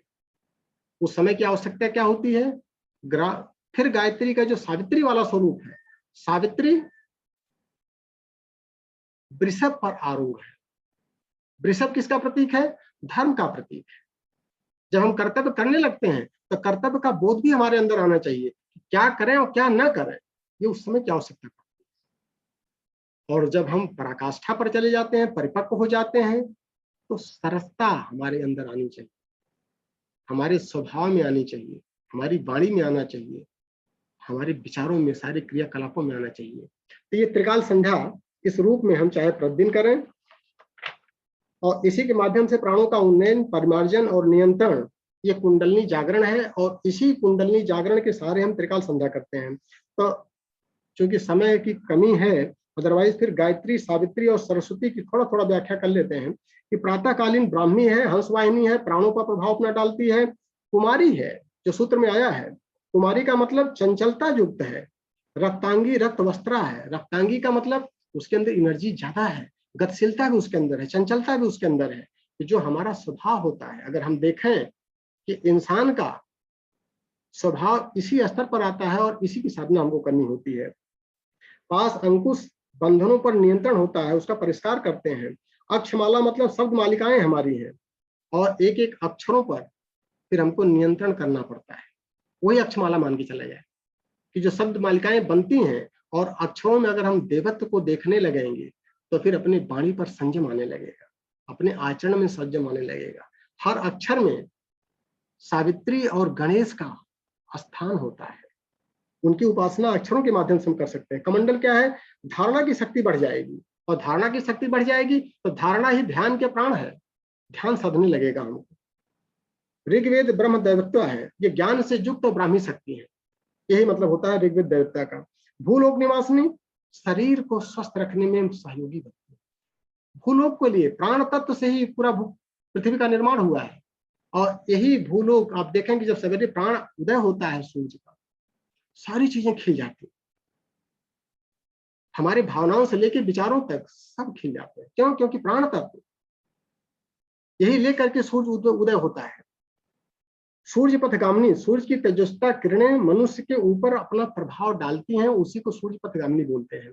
और जब हम मध्याह्न की सावित्री की साधना करते हैं तो सावित्री जो है श्वेतांगी है, श्वेत वस्त्रा त्रिनयना पास अंकुश त्रिशूल डमरू वृषभ आरूढ़ यजुर्वेद सहिता रुद्र दैवत्या भूआलोक अवस्थित सूर्य पथगामिनी। इसमें से तमाम गुण जो पहले चर्चा में आ चुके हैं। त्रिनयनी, त्रिनयनी का मतलब तीनों लोकों में देखने की क्षमता है, भूलोक भूआलोक स्वलोक, मतलब स्थूल शरीर सूक्ष्म शरीर और कारण शरीर। जब तीनों में हम अपनी दृष्टि दौड़ाने लगे तो हम मान के चलें कि गायत्री की, सावित्री की और सरस्वती की तीनों शाखाएं हो रही, और ये विकसित अवस्था में होती है। सावित्री का मतलब विकसित अवस्था। डमरू, डमरू का मतलब क्या होता है कि वाणी में प्रखरता आती है। अगर सावित्री साधना हम कर रहे हैं, ऊर्जा का स्तर हमारा बढ़ा है तो वाणी हमारी प्रखर होगी। और यजुर्वेद संहिता है, तो यजुर्वेद मतलब कर्म की प्रेरणा। कर्म जो है प्रौढ़ता में आकर के हमारा ज्यादा होने लगता, विकसित कर्म करने लगते हैं। और रुद्र दैवत्या मतलब उग्र दिव्य शक्तियों से युक्त है। और सरस्वती में संध्या काल में सरस्वती का जो रंग है वो कृष्णांगी है। कृष्णांगी का मतलब होता है कि जो ब्राह्मी शक्ति और प्रकृति जब आपस में मिलती है तो फिर धुंधलापन आने लगता है। ब्राह्मी शक्ति शुभ्रज्योत की है और प्रकृति पीत की है, और दोनों को मिलने पर धुंधलापन जो आता है उसी को कृष्ण कहते हैं। और यही कलर कृष्ण का था और यही कलर राम का है, इसका मतलब परिपक्वता है। तो परिपक्वता हमारी अवस्था जब हम मैच्योर हो जाते हैं तो उस स्थिति में हमारे क्रियाकलापों में सरसता का वास होना चाहिए। क्योंकि समय बहुत तेजी से भाग रहा है तो इसलिए एक दो सूत्र और हैं। अब गायत्री को देव माता के रूप में आप देखें, गायत्री वेद माता के रूप में चर्चा हो गई, गायत्री की विश्व माता के रूप में चर्चा कर ली, और गायत्री का देव माता के रूप में कैसा चर्चा किया जाए। इसके जो 24 अक्षर हैं, 24 अक्षरों में 24 देवताओं का वास होता है, और 24 देवता में अग्नि है, प्रजापति है, सोम है, ईशान है, आदित्य है, बृहस्पति है, भग है, पितृगण है, अर्जमा सविता त्वष्टा पूषा इंद्र व अग्नि है, वायु वामदेव मित्र वरुण और बभ्रु विश्वदेवा विष्णु वसु और कुशित कुबेर अश्विनी कुमार और ब्रह्मा। तत् से लेकर के याद तक क्रमशः ये देवता हैं। इन देवताओं को हम गलती कहाँ करते हैं कि जब उनको हम व्यक्तिवाची अर्थों में किसी एक मूर्ति की पूजा, अपने माइंड सेट को मूर्ति तक सीमित कर लेते हैं। मूर्ति तक नहीं सीमित करना है, उसको ब्रह्मवाची अर्थों में लेना है। गुणात्मक बोध होना चाहिए, क्योंकि हमको गुण को परिष्कृत करना है। देवत्व को जागरण करने का मतलब हमारे अंदर वो सारे गुण समाहित होने लगे। तो इसके एक एक अक्षरों पर अगर हम देखें तो जैसे तुर की साधना, तुर में ईशान है। ईशान क्या है? शिव है। ईशावास्यम इदम सर्वम यत्किंच जगत्याम जगत, एडमिनिस्ट्रेशन टोटल उनके कंट्रोल में है, वही परिवर्तन भी करते हैं। तो जब वो चीज हमारे अंदर आने लगे तो फिर इस तत्व की पूजा हो जाएगी, इस देवता की पूजा हो जाएगी। भर है, अर्जमा देवता है। अर्जमा कौन है? ये द्वादश आदित्यों में एक देव है और मृत्यु के नियंत्रक भी है, और जब हमको आत्मा अनुनाद करना होता है, आत्मा के साथ में साझता स्थापित करनी पड़ती है, तो अर्चमा की पूजा की जाती है। तो जब इसको गुणात्मक रूपों में लेने लगेंगे, उसी तरह से त्वष्टा है कि देव शिल्पी है, हमारे अंदर कलात्मकता अगर डेवलप होने लगे तो इसका मतलब त्वष्टा की उपासना हम कर रहे हैं। तो इन 24 देवताओं के साथ में गायत्री माँ देव माता हो जाती है। तो इनको डेवलप करना पड़ेगा अगर हम गायत्री हृदय के माध्यम से साधना कर रहे हैं। और एक हमारा जो होता है साकार से निराकार, गायत्री माँ की या किसी भी देवी देवता की अगर हम उपासना करते हैं तो वो चूंकि साकार उपासना जो है ये भारतीय दर्शन का प्राण है और इसी के माध्यम से निराकार की तरफ बढ़ते हैं।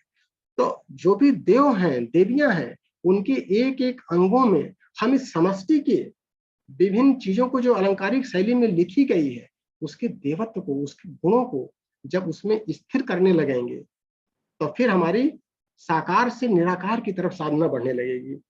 देव बन करके ही देव की उपासना करना पड़ेगा। और इसीलिए प्रतिमाओं का जो निर्माण होता है, हम प्रतिमा की पूजा तो करने ले, पूजा करें, पूजा श्रद्धा में कमी न रखें, लेकिन पूजा के माध्यम से उसके अंदर जो देव प्रवृत्तियां हैं उनको जब तक हम अपने आचरण में समाहित नहीं करेंगे तब तक ये गायत्री की प्रॉपर उपासना नहीं हो पाएगी, उस देवता की उपासना नहीं हो पाएगी। और जो प्रतिमाएं बनाई गई हैं ये पढ़ाने की शैली है ताकि प्रतिमाओं के माध्यम से हम गुणों को बता सकें। और चूंकि गुण की चेतना की मूर्ति नहीं बन सकती है, लेकिन भौतिकता में हम रचे पचे हैं तो उसके माध्यम से हम उसको समझ सकें। सूत्र भी गुरुदेव ने दिया है कि सर्वापि प्रतिमा दृश्यम पुस्तकेम सर्वापि प्रतिमा दृष्टम सर्वापि प्रतिमा दृश्यम पुस्तकम अस्ति ही माध्यमेन च यस्यास्तम जीवनस्यात्र दर्शन। इन पुस्तकों, इन प्रतिमाओं के माध्यम से ये देव की प्रतिमाएं जो होती हैं ये सिर्फ पुस्तक हैं जिनके माध्यम से हम जीवन के गूढ़ रहस्यों को पढ़ते हैं, चिंतन करते हैं, मनन करते हैं, भ्रमों को दूर करते हैं और उसको आत्मसात करते हैं। तब ये देवता की उपासना सिद्ध हो पाती है। और जब ये उपासना हम करने लगेंगे परिस्थित चेतना के माध्यम से तो वो देवत्व हमारे अंदर समाहित होने लगेगा। यही है आग से आग जलाना, ज्योति से ज्योत जलाना।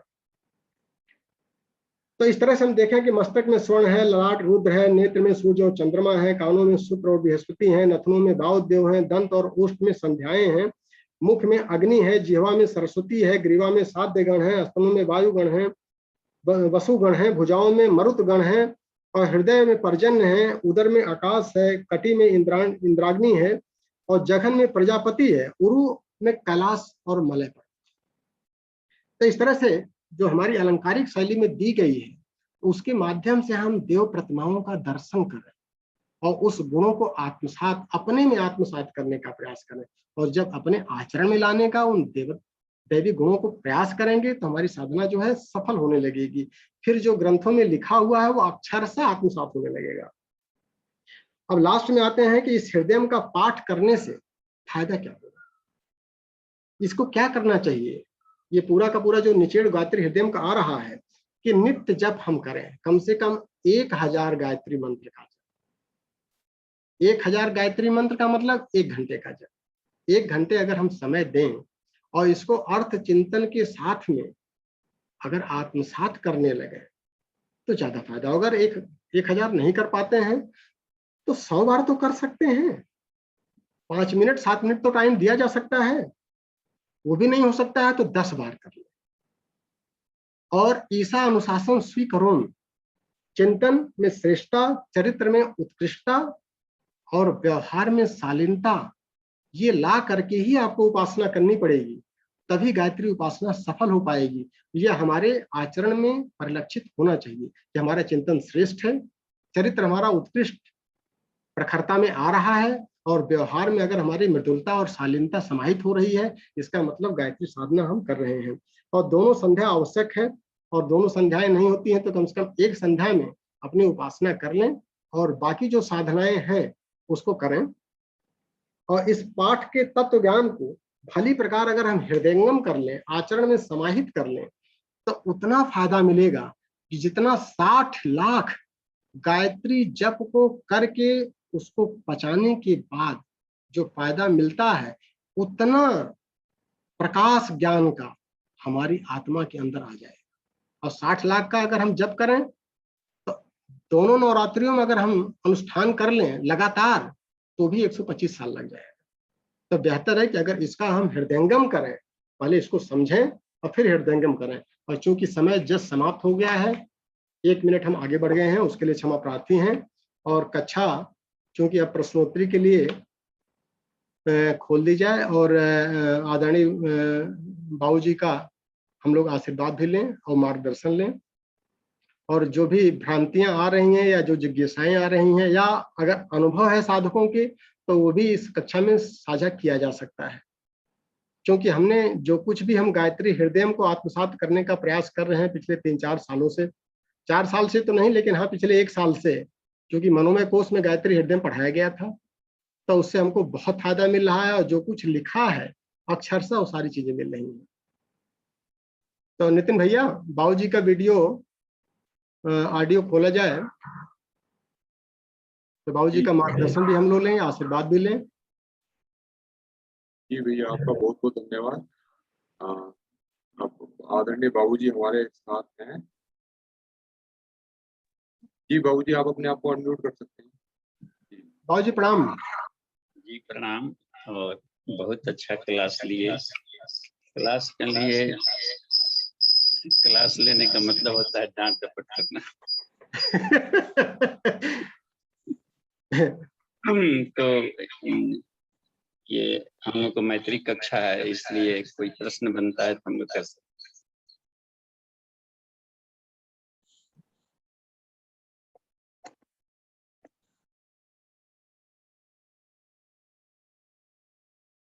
हाँ भैया, किसी का हैंड रेज वगैरह है तो देख लें। हैंड रेज है अरविंद कुमार सिंह जी का, तो इनको अनम्यूट करें। भैया, आप अपने आप को अनम्यूट कीजिए।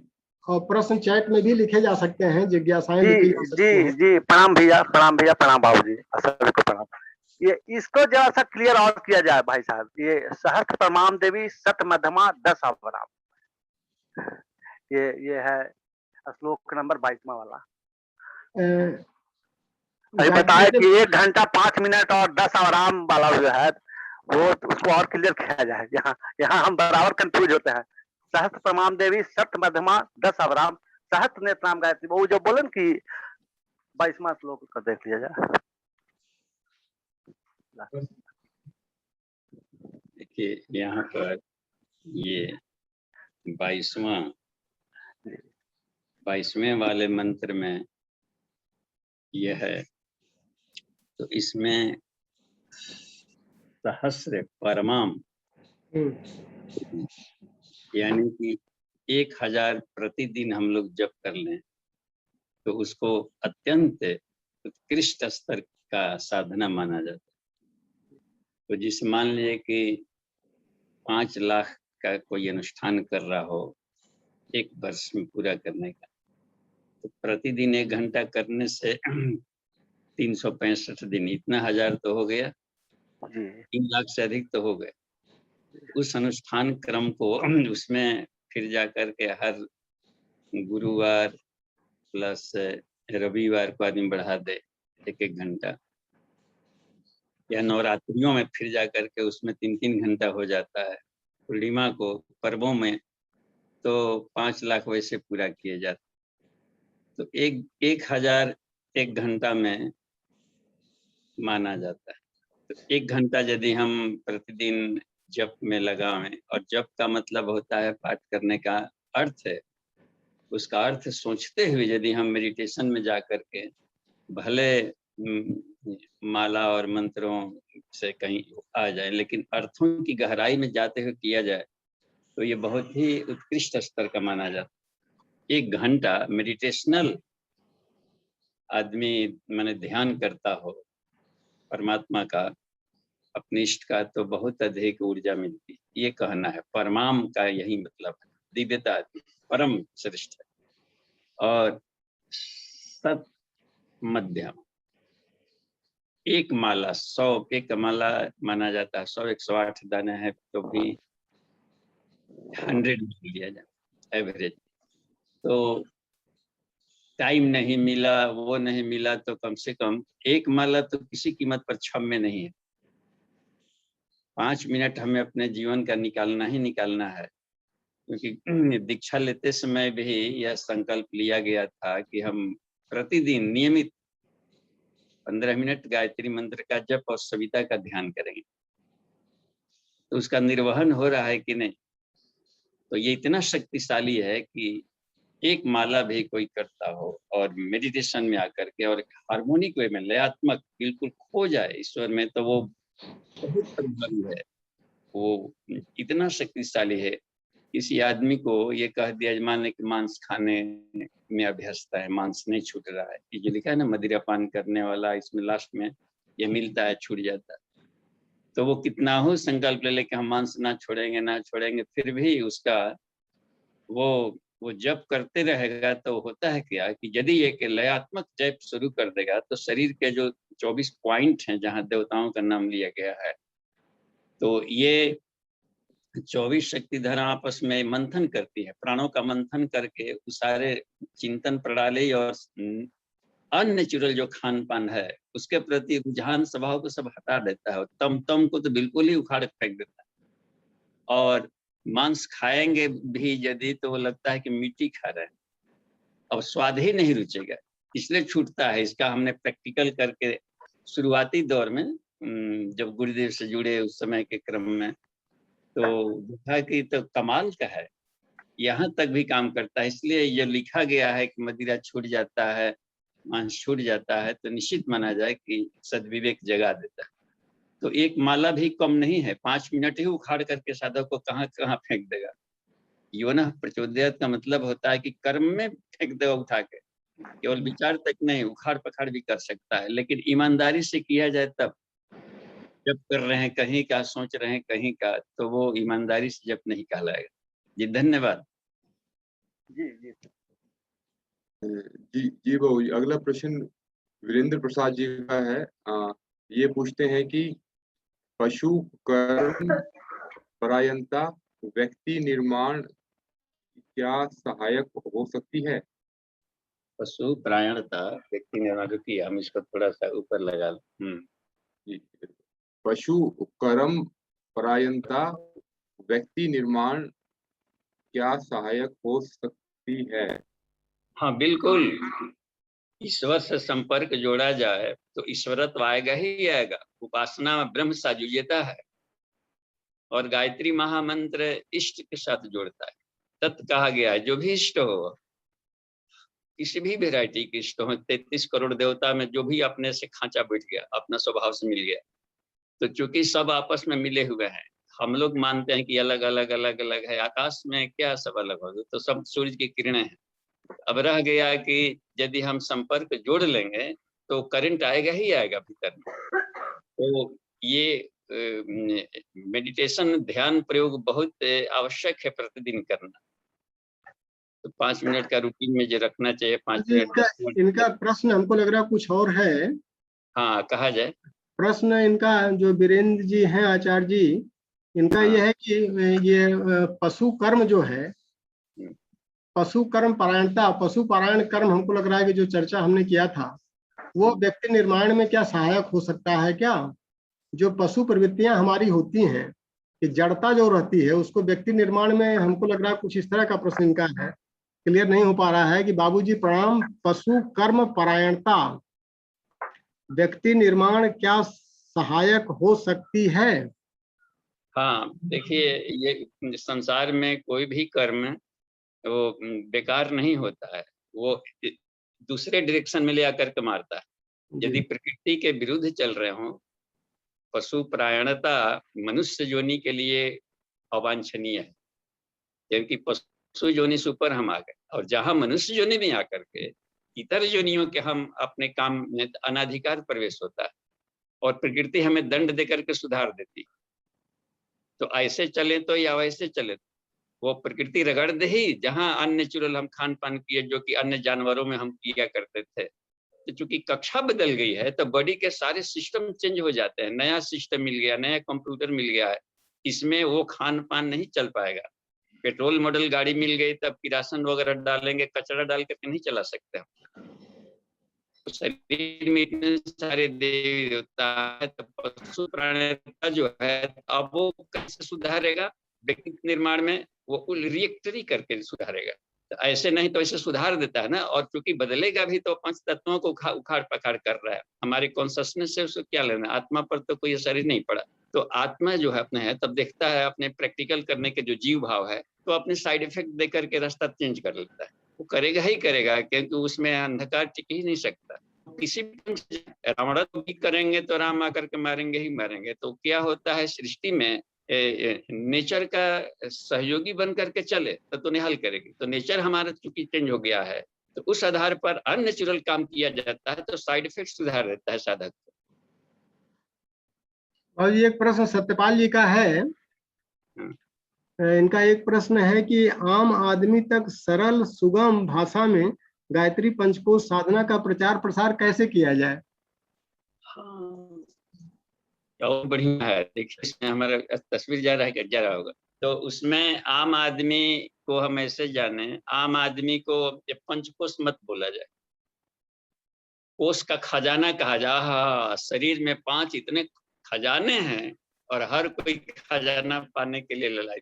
पहला खजाना है कि गुड हेल्थ मिलता है, बस। और गुड हेल्थ के लिए हर कोई तरस रहा है, हर कोई, आस्तिक नास्तिक, बच्चा, महिलाएं, बूढ़े, पुरुष, सब, साहेब, चपरासी, हर कोई को गुड हेल्थ चाहिए, अच्छा स्वास्थ्य। तो यही अन्नमय कोश है। तो अच्छा स्वास्थ्य एक धन, दूसरा बल चाहिए, तीसरा ज्ञान चाहिए, और चौथा चाहिए क्या उसमें? स्नेह प्रेम। ये ना रहेगा घर में तो परिवार टूट जाएगा। और पांचवा है शांति और आनंद के तलाश में हम जा रहे हैं। यही तो 5 खजाना है। तो इसी को 5 कोष कहते हैं। कोषाध्यक्ष ईश्वर ने दे दिया खजाना, भी खोलना नहीं जानते, तब छटपटाया जाए। किसको नहीं चाहिए? अब इसमें क्या भाषा, जात, संप्रदाय से लेना देना, क्योंकि हर जीव इसी के लिए दौड़ रहा है, बस। तो आप एक भी मिल गया तो बहुत कमाल का, स्वस्थ शरीर का अलग मजा है। और बल मिल जाए उसके साथ में प्राण शक्ति, तो कहना ही नहीं है। वो तो इम्यूनिटी को बढ़ा देता है ना, खतरों से छलांग लगाना सिखा देगा, और ऊंचे से ऊंचे कठिन चीज को पाल लेगा आदमी। कठिन काम करके भी समाज में अपनी प्रतिष्ठा पालेगा, संघर्षफुल हो जाएगा वो। जितने खेल हो रहे हैं सब ओलंपियाड, स्ट्रगल सब किया है, तब जाके आगे बढ़ता है। तो यह होता है कि प्राण शक्ति बढ़ता है। प्रतिभाएं, जितना इंजीनियर, डॉक्टर वगैरह सारी प्राण है, प्रतिभा ही प्राण बनता है। किसको नहीं प्रतिभा चाहिए? बच्चों को पढ़ा लिखा रहे तो ये बनता है। तो ये यौगिक क्रियाओं से बढ़ेगा, इसका अलग भूमिका है। अन्य क्रियाएं भी सहयोगी हैं, अन्य तरीके से भी पर्सनालिटी डेवलपमेंट, लेकिन ये इतना सटीक है कि भीतर ही यूनिवर्स है पूरा, और वो रिमोट पॉइंट जैसा है। इसको सिस्टम से अथाह निकाल सकते हैं। जी सत्यवाद जी, नमन।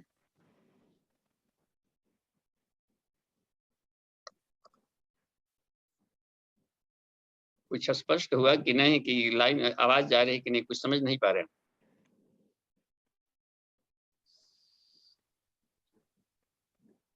नहीं, आवाज साफ आ रही है जी।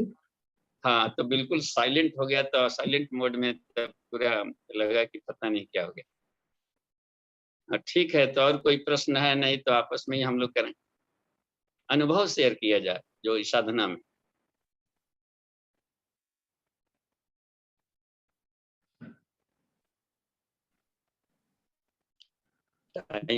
बड़े साधक है, कम से कम वही शेयर करें बाबूजी, अगर लोग नहीं आ रहे हैं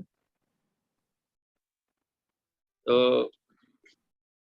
आप ही क्लास ले रहे हैं तो आप बताएं, या नितिन जी बताएं, अमन जी हैं तो बताएं, सीनियर टीचर्स लोग बतावें कि ये जो है गायत्री हृदयम, इसको प्रैक्टिकल करने में क्या क्या दिक्कतें आई? जी बाबू जी, एक प्रश्न हमारा है।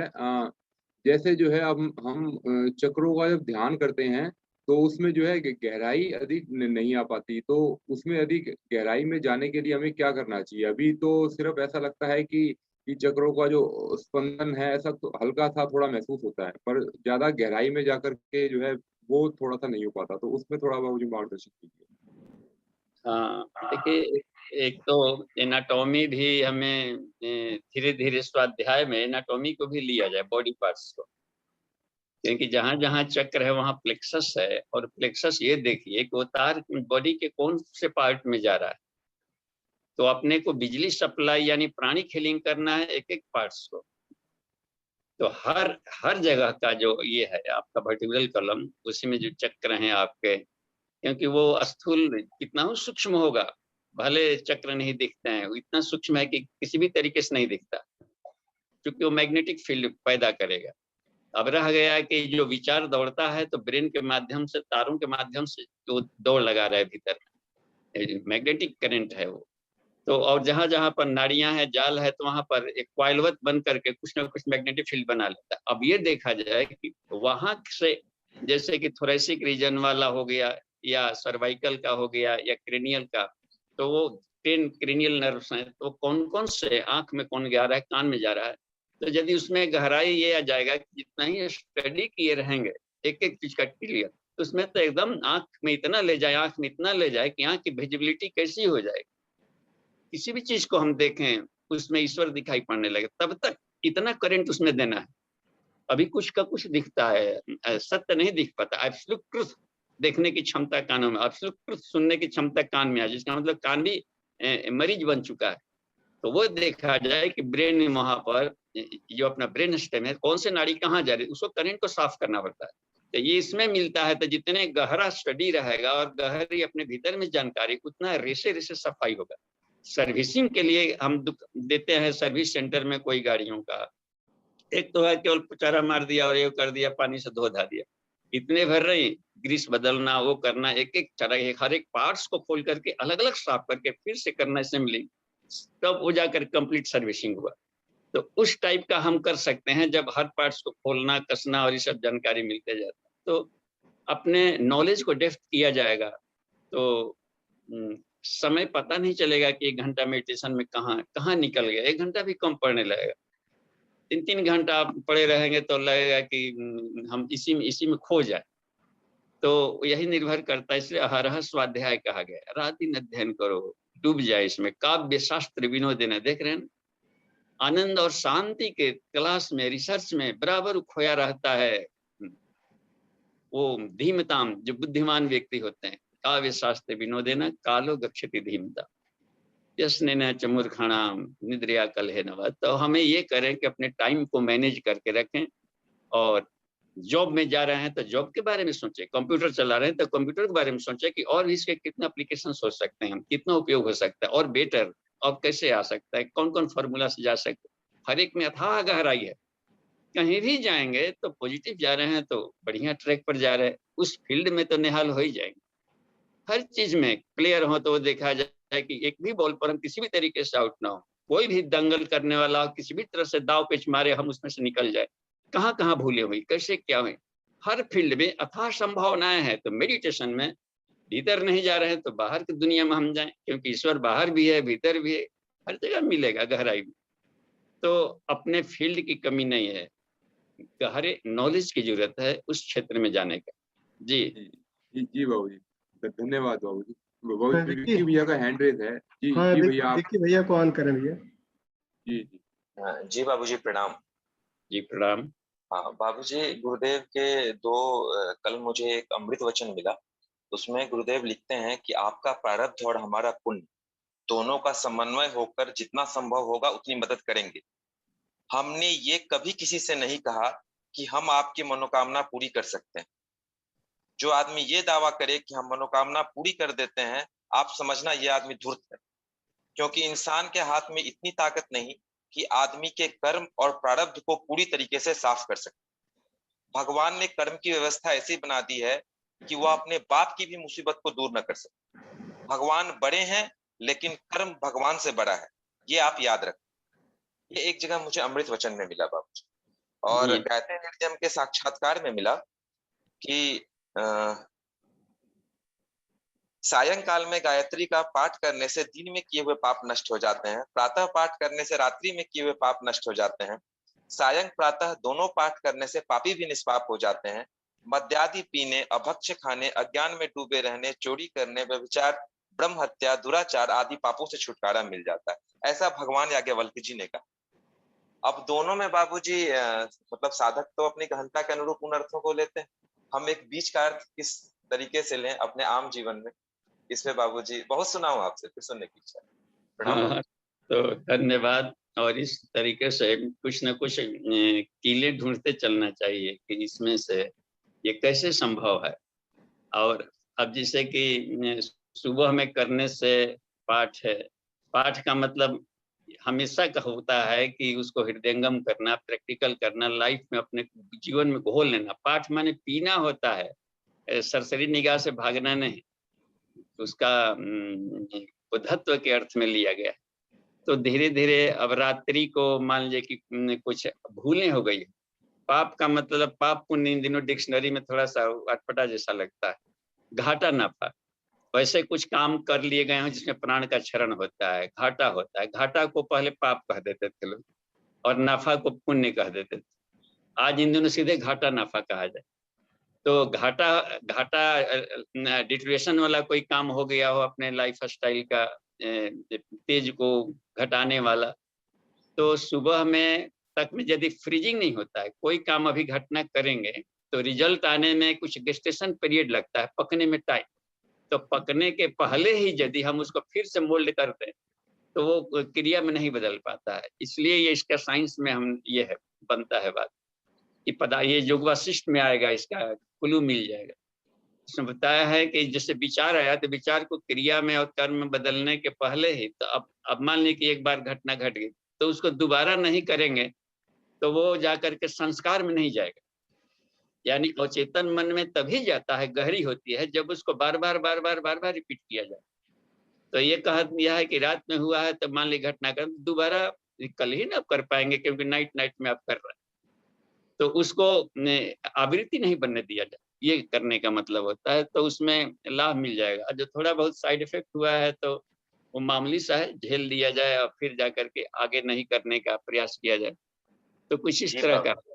हाँ, प्रतिपक्ष में एक प्रश्न उठता है बाबूजी कि जैसे ब्रह्म हत्या है या कुछ ऐसा है, मद्यपान है, ये है, तो जो क्रियमान कर्म था वो संचित हो गया और संचित होकर पक्के प्रारब्ध में चला गया, तो वो पाप विनिष्ट होने के अर्थ में क्या वो जो प्रारब्ध होगा उसको हमको सहने की शक्ति मिलेगी या वो प्रारब्ध कर्म ही मिट जाएगा?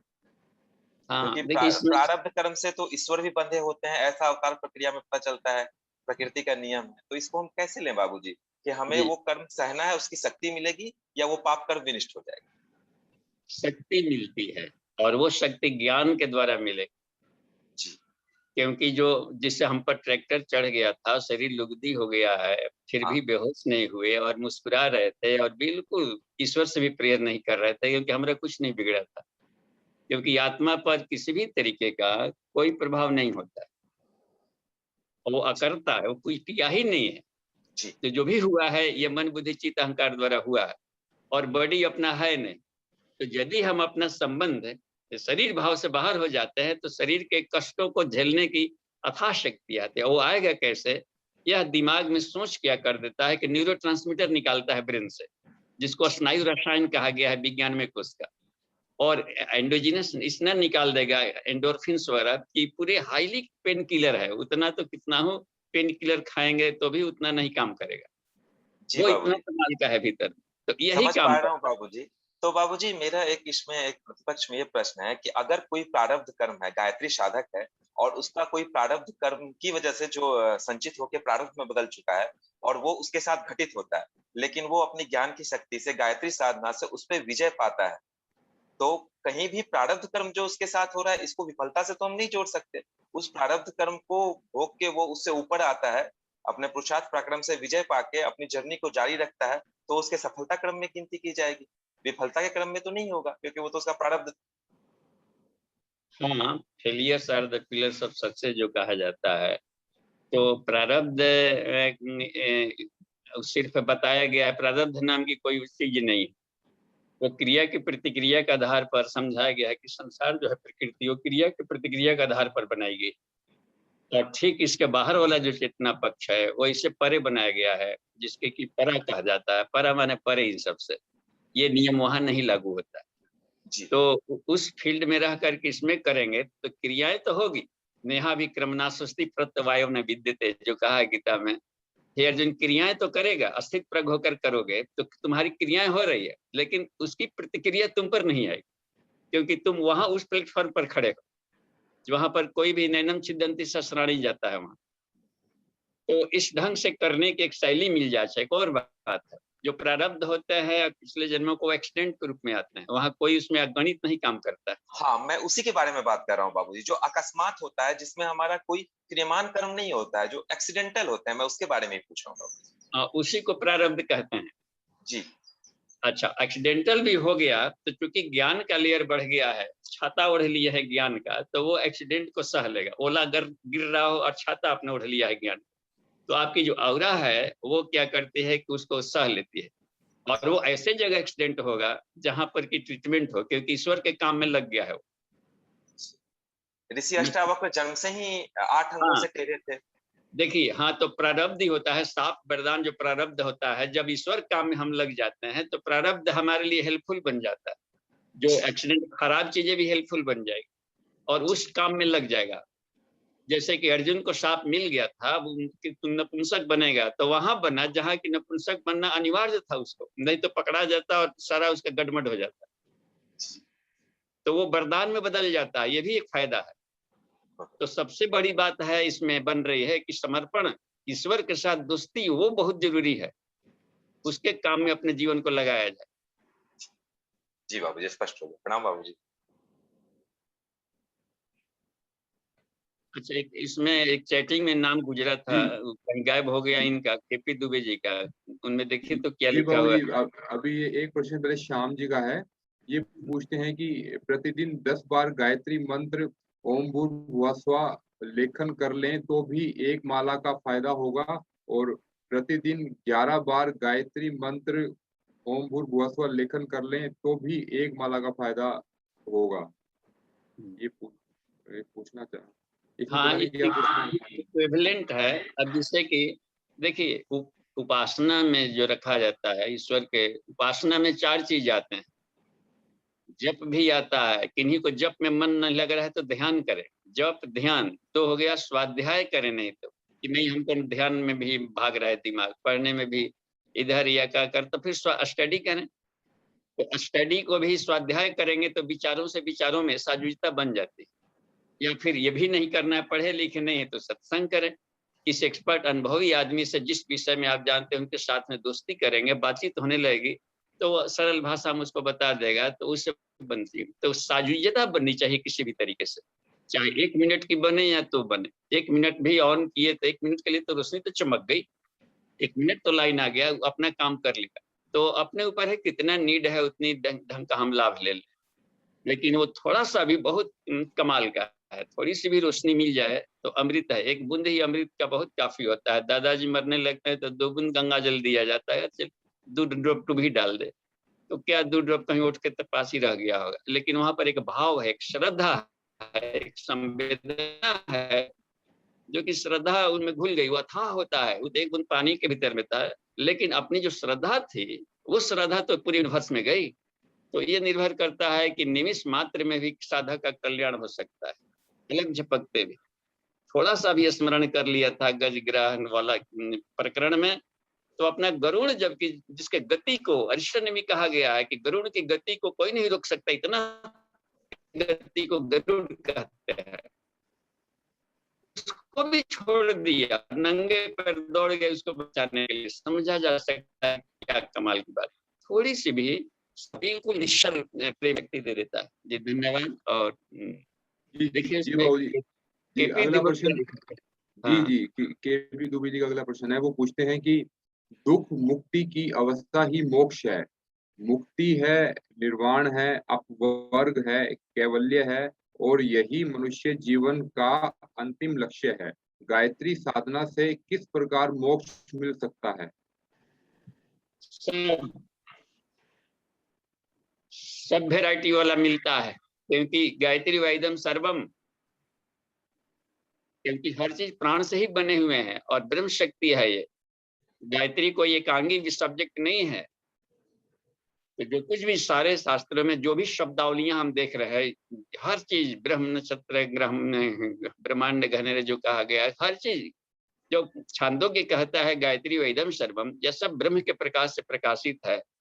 तो जितने भी शब्द है, जो भी अवस्थाएं हैं, सारी अवस्थाएं साधक को प्राप्त होती है, ट्यूनिंग करेगा जी। समग्रम गायत्री सर्व कामधुक, याज्ञवल्क्य ने भी कहा है जी। एक अंतिम प्रश्न वीरेंद्र जी का है, ये पूछते हैं कि क्या मंत्र जप से पशु प्रवृत्तियां समाप्त हो जाती हैं? हाँ, हो जाती है। यदि मंत्र जप के साथ में और कंडीशन जोड़े तो मंत्र जप में रखा है कि आहार वगैरह खान पान भी नेचुरल हो। मंत्र जप यानी गायत्री मंत्र के 24 अक्षर को पचाया जाए तो जप कहना कहलाता है। और गायत्री स्मृति में दिया गया है कि हमको क्या लाइफ स्टाइल होना चाहिए, तो सब हो जाएगा। तो उसको जप में रखा। जप माने हम लोग समझते हैं कुछ जीभ को हिला भर देना, तो जीभ का थोड़ा सा एक्सरसाइज हो गया, तो वो भी तो फायदा किया ही, घाटा नहीं होता है किसी तरीके से। लेकिन इसे गुरु जी का है कि यदि जप कर ही रहे हो तो केवल जीव की गहराई में जाएं और भीतर घुसें अपने भीतर में, और अपने दोष दुर्गुणों को देख करके भरगो भूंज डालें, निकाल डालें, तब जप कहलाया। और देवस सिद्धि में अच्छे गुणों को धारण कर लें। कितना सरल है अर्थ इसका। और अपनी जो भी शक्तियां हैं उसको वेलफेयर में, अपने विकास में लगावे। योना प्रचोदयात का मतलब हो जाता है सन्मार्ग में लगा दिया। एकदम सिंपलेस्ट फॉर्मूला है इसका तो जी। जी बाबू ठीक जी, है, अभी और शांति कोई पाठ प्रश्न? किया जा सकता है। ओके, टाइम हो गया है शांति पाठ। ओम